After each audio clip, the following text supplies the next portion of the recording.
So does it matter if the R and the L on your little earbuds go in the right or left ear? Not especially, but it's more comfortable if they're in the correct ear if you have normal ears. I don't. Okay, I'm sorry. My right ear is very tiny. Is it smaller than your left ear? It appears to be like everything, it feels uncomfortable on that side when I put anything in there. Just get it drilled out a little bit more. No, that sounds very painful. So good morning, James. How did we talk about babies? Oh, I said, was Bob a cute baby? Yeah, but why did you ask that? I don't even know. As I said earlier, no, he was not a cute baby because babies are not cute. That's hilarious. Babies are gross. Babies are gross. Yeah, they get better. It takes years for them to, get to the point where they're tolerable, but, babies are gross. Years for them to be tolerable. Absolutely. You kidding me? They can't even walk. Oh, that's right. I was talking about in relation to your TikTok videos. Your failed TikTok videos. You can't expect to come out swinging. Just like on the third day after my son was born, he still wasn't walking. I didn't tell him, hey, Bob, you know what? It's been 3 days. You haven't figured out the walking thing. Just give it up. You got to give it a chance to develop. Poor kid. Kids are tolerable when they finally get potty trained. Let's be frank. Yes. Before that, it's just a blob in a It's suit. difficult. Well, long story short, I did work very hard on the alleged TikTok videos. And it took me hours to realize that I'm not a videographer and my skill set really isn't honed in that regard. And it was disappointing. You can become one, and the standards on TikTok are very low. I looked at many TikTok videos, and they all seem to have some... I mean, is there like a TikTok format? Because a lot of them look the same. Their expressions are the same. The people come out and they do the same stuff, and I'm just not interested in any of that. I started looking at some different things. Unless you've curated your system, you're falling into the general junk, the horrible stuff that shit floats to the top. So whatever you're seeing in the regular stream of things is going to be all, crap. Right. So you have to drill down and find the things that you're interested in. And then those channels are quite different from one another, but there are definitely tropes that people reuse over and over again. Why Plus, did they do that? There are sound effects, there are cutaways and things that are built in not only into the program, but also become part of the trope of the platform. Mm-hmm. What else? Expressions and how you say things. It's all informed by... Well, the camera angles, the lighting. It was like they just photoshopped someone else's face into the same video over and over and over and over. Well, it's copy and paste, right? They see something that's popular and they're trying to replicate it to be also popular without realizing the reason that the first thing became popular is because it was probably new and or unique. Right. And you're not being new or unique by just copying it. No. And I found a lot of it really boring. In fact, you suck. So if it doesn't look like that stuff, Catherine, you're probably on the right track. Oh, no, it did not look anything like that stuff. I'll give you an example you probably haven't ever thought about. Okay, Think about this for a minute. I'm thinking. If you were a young person who was genuinely wanted to make wonderful art that actually inspired people and that was beautiful and that made people think or feel or cry or whatever, would you suggest that they go look at Sotheby's and the top galleries in New York to figure out how they should be making art? Is that what you suggested them? I think that studying art and looking at other people's work is definitely a point of... I'm not talking about studying art. I'm talking about looking at the top flight galleries in New York and modeling your career after what you see there. Oh, no, not modeling your career. Okay. I misunderstood your question. The whole point of our Subrant podcast is deconstructing the fine art world. Mm-hmm. Right. You can lead a Catherine to the trough, but...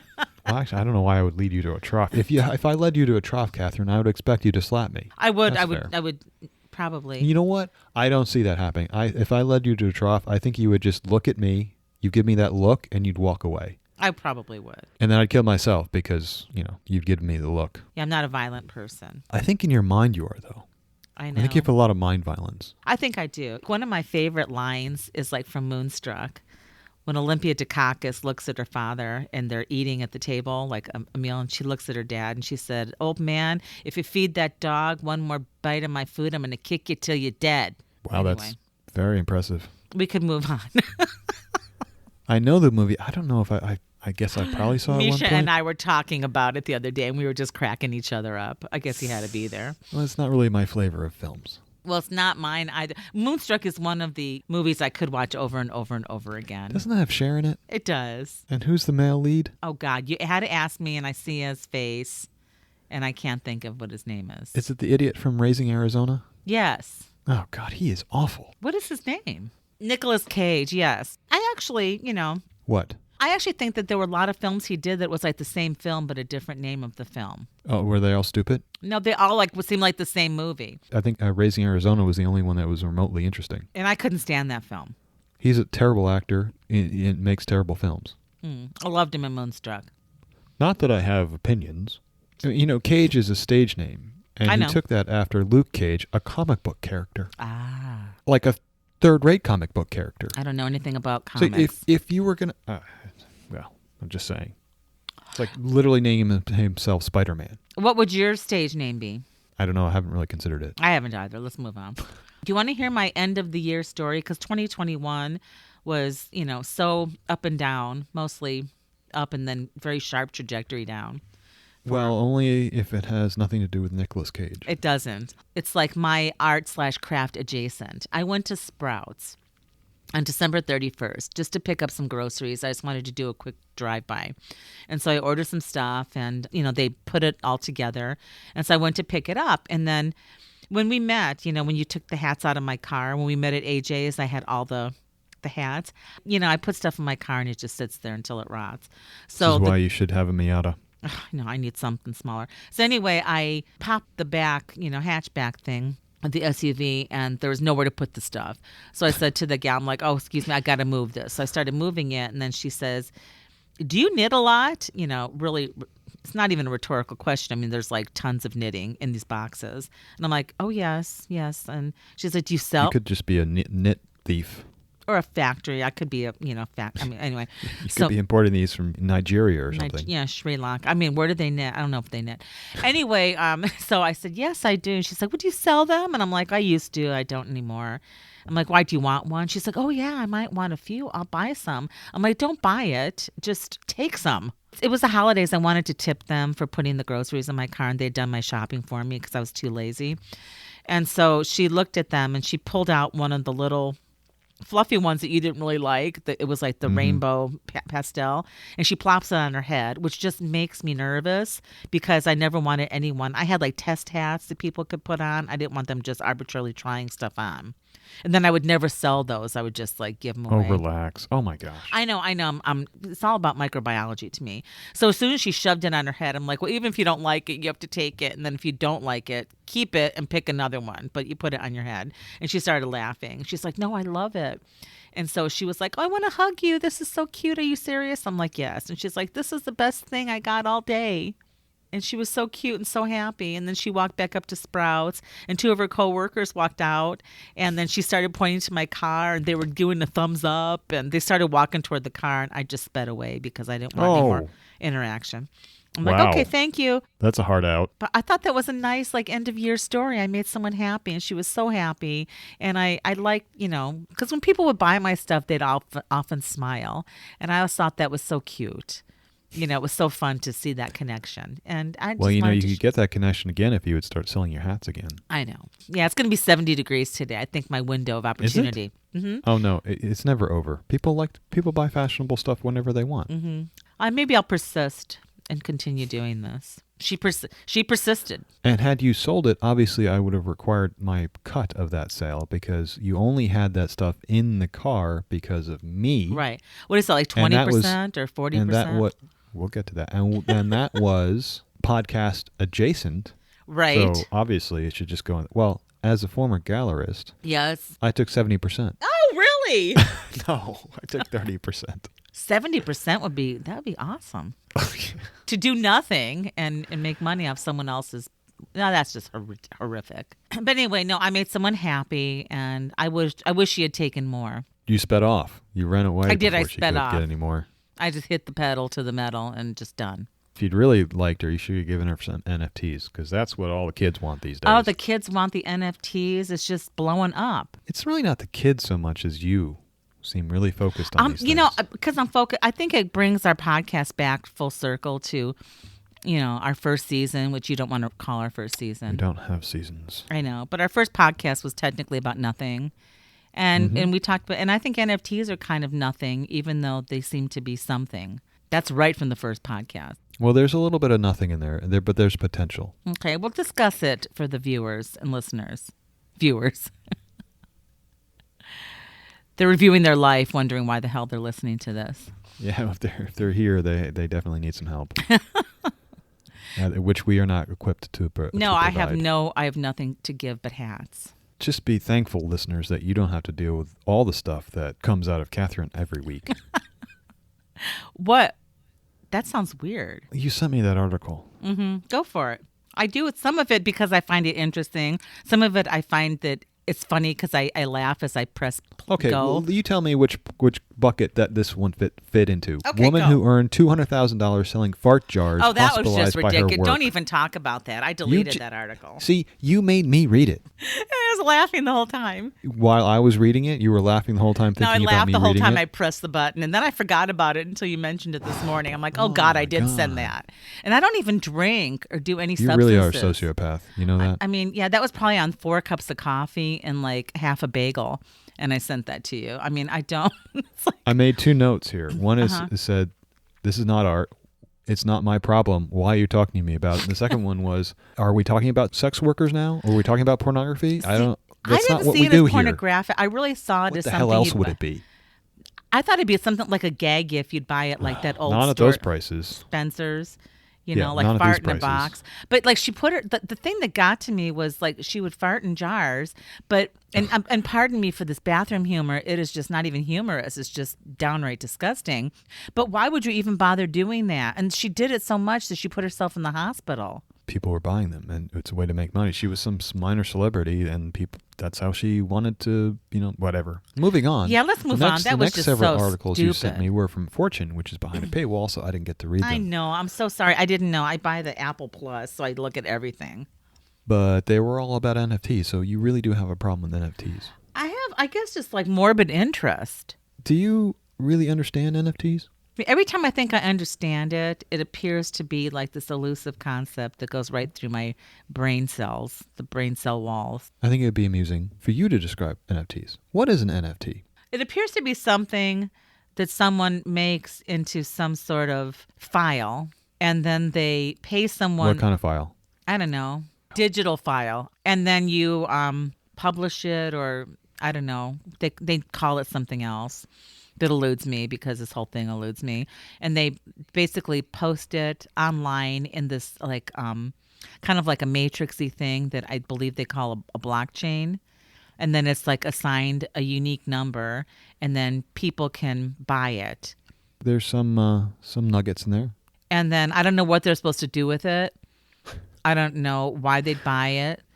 I don't know if you can print it. I mean, say it's art. Let's just say like, for now, like for the purposes of our podcast, NFT equals art. I know there's other stuff. Say you buy like an NFT of my white painting, so you're buying nothing on canvas for, like what the hell do you do with it? We're talking about the physical painting or a picture of it? Like a picture of my physical painting. Okay.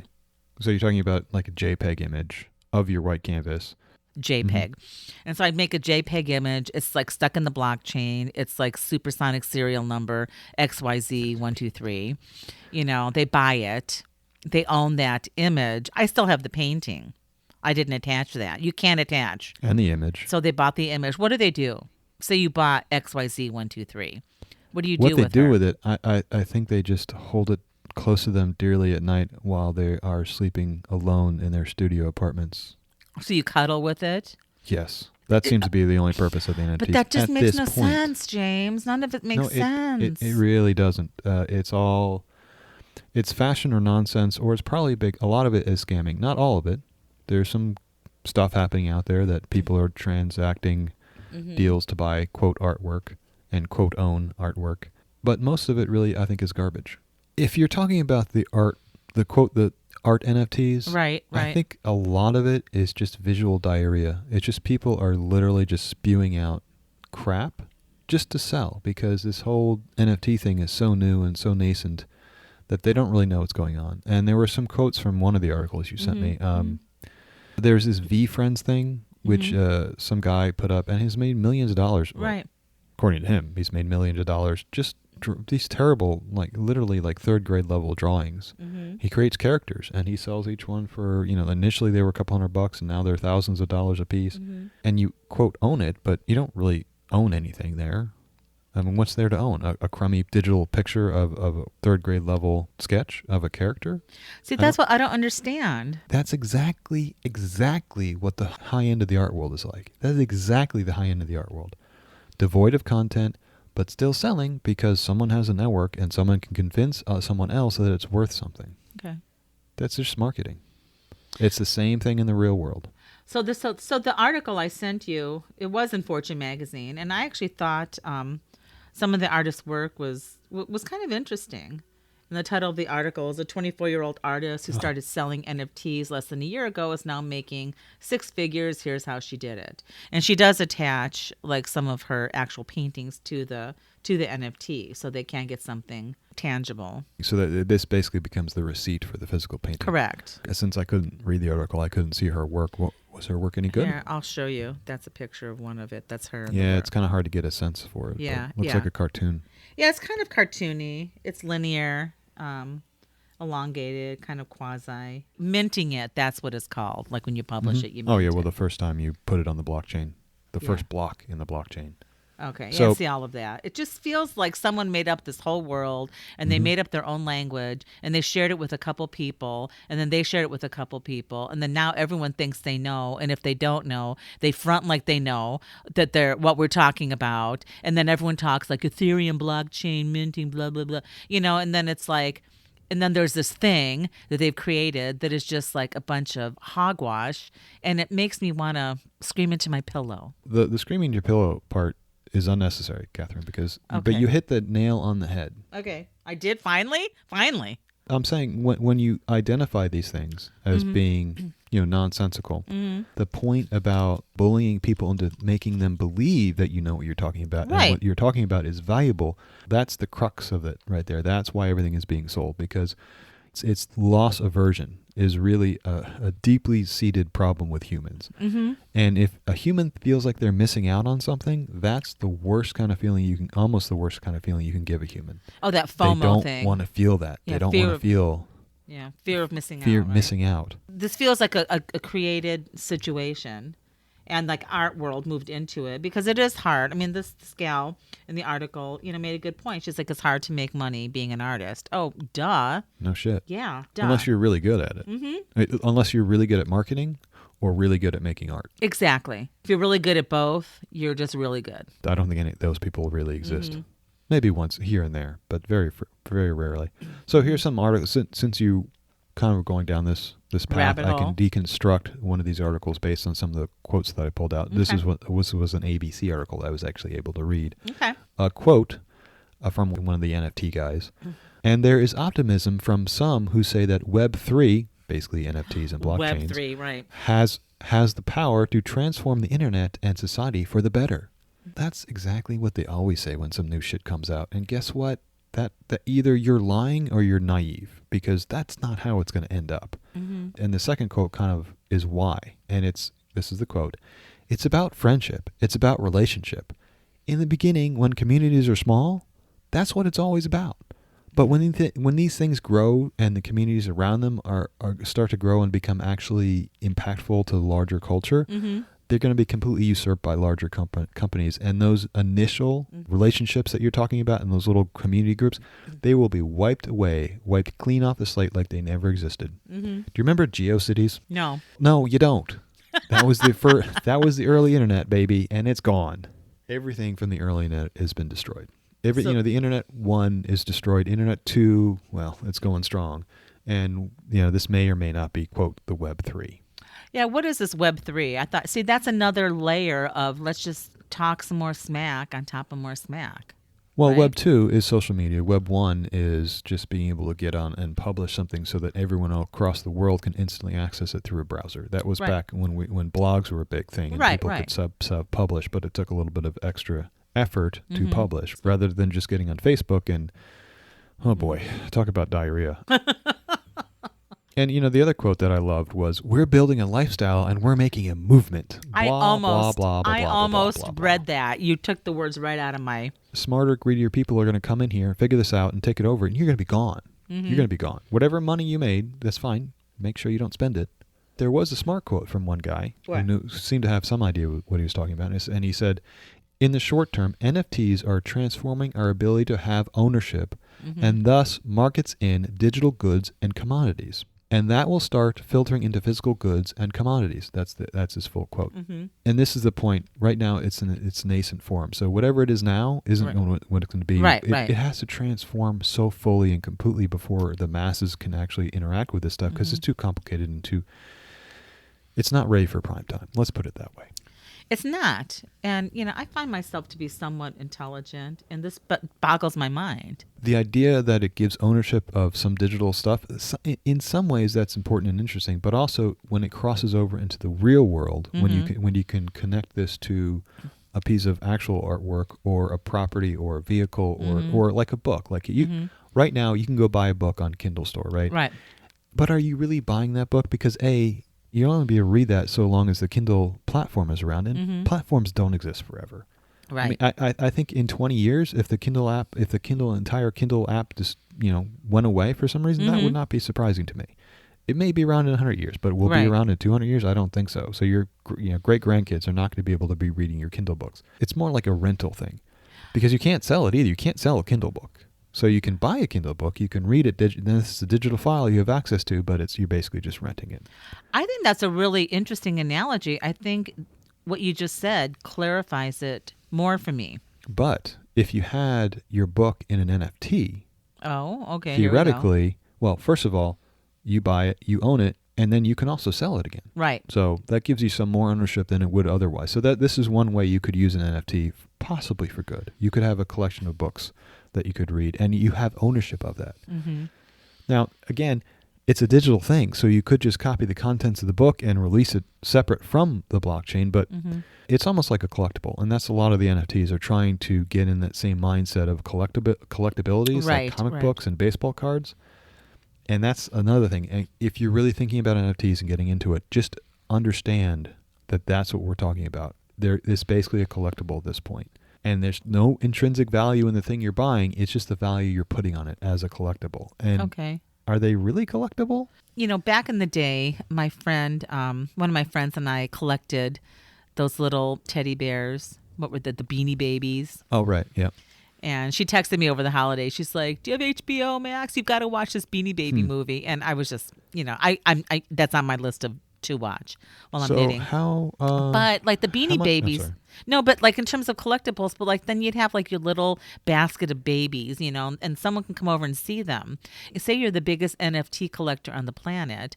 How do you share part of the collectible mentality is showing your stash, your hoard, to other people and proudly displaying it. Like collectors are notorious displayers of their collectibles. How do you do that? You can do that online. You can do that on Twitter and Facebook and Instagram and stuff like that. You can share those images that you bought through those platforms and show that you're the owner of it. Oh, I see. Okay. But, that's a lot more shallow than being able to put it on your wall and have all your stupid friends come over and talk about why this Jeff Koons really is super art. Right. So are those Beanie Babies worth anything now? Oh, I don't know. I piled them up into a box. Yeah, they're not worth anything now. At one point, this is the thing with collectibles is there are bubbles in them, and you got to be careful about if you get in early on the bubble, and it's too late for I think NFT art to get in early on the bubble. These bubbles burst. Right. This weird thing happened in the 1980s. People have been collecting comic books for decades by that point. But the people who have been collecting them got to the point where they were actually making a lot of money now. They were like 40 years old, and they were Wall Street bankers or whatnot. And they really wanted to reclaim their childhood. So they were going back in the 50s and 60s and trying to find what at that point was very rare comic books. If you had the old Superman and Batman, that stuff was printed on crap paper and it was designed to be thrown out. Basically, you read it and you throw it out. And that's how kids treated comic books back in the 50s and 60s. Right. So there are very few original edition comic books from that era. So they became very popular and they became very expensive, like millions of. Suddenly, what was selling for a few $100s became a few $1,000s, became literally a few $1 million for a Oh my God, I had no book. Idea. Wow. Yeah. That was in the 1990s. Now, that affected the industry, though. The industry saw this, and they went absolutely nuts. Comic book values went up overnight for all comic books, regardless of the quality of them. And the industry got so crazy that they would print like a new X-Men. X-Men was one of the premier brands, series, comic book series in the 1990s. They would print one issue with 6 different covers so that you could collect them all. Oh, wow. And that bubble blew up. There was too much inventory. They saturated the market. They oversaturated the market. And then you went from having a comic book that was maybe a few years old worth $2,000 going back down to $2. Now, if you bought it when it was $2,000, you got kind of screwed. Right. Same thing happens over and over again with humans, because humans are stupid and, you take advantage of them. And the NFTs are in that stage right now. They will probably evolve into something completely different, and it's completely useful, but not right now. Right. Yeah. And what I was going to say is like one of the things that, and, maybe you want to talk about this. It was talking about like collectors, it could be lucrative, blah, blah, blah. But like there's like royalties set up that these transactions go back to the original creator, which for artwork I found interesting because, see, even like a Jean-Michel Basquiat, like when he sold the paintings or gifted the paintings or whatever, he got whatever, if you get $10 for your piece, if you get like $10,000 for your piece, like you get what you get minus like the transaction fees for a tangible sale. But the resell of that, doesn't really default to the artist, either alive or dead. You get what you get. Like you're an emerging artist. You sell your work originally, and that's what you get. And that's what you get. And so this, unless you're a music artist, which in case every time your music sells, you get a cut of that. Right, like the royalties. So this kind of puts it in that same ballpark with the ability to, every time those transactions. Right. Let's back up and explain what you're talking about. Okay, go ahead. If you sell an NFT, and again, an NFT can be just a digital good, or it can be like a contract or a receipt for a physical good. It's however you want it, whatever, however you want to define it, you can define it. If you buy either digital or physical artwork, the original artist has the option to add a stipend basically to that NFT. So the next time you sell that NFT, part of that sale goes back to the original artist, usually about 10%. So if you sell it for $200, they get $20. And then the person who owns it, quote, owns it, is only getting 80% of a sale, which, to the guy who owns it feels like maybe that's kind of shortchanging him. But is it? Especially if it goes up in value so much. That's the presumption that they will continue to go up in value. That's another benefit, possible upside to NFTs, and which is why they may find a way into the mainstream market. And until they do, they're not going to be valuable at all, really. And they're going to be, like I said before, they're going to have to change radically before that, because they are so difficult to interact with right now and so expensive. These things are not free. No. You probably put more money into minting your NFT, and that means getting on the blockchain, making a hash for it. It costs more to mint it than to make it. That was the other downside I saw, that the folks or whoever is running, I don't know if there's like a running of the blockchain. I imagine like well, that's distributed. That's part of the technology. That's part of what makes it so, quote, secure, is because it's distributed. I guess we need to explain a little bit more how this thing works.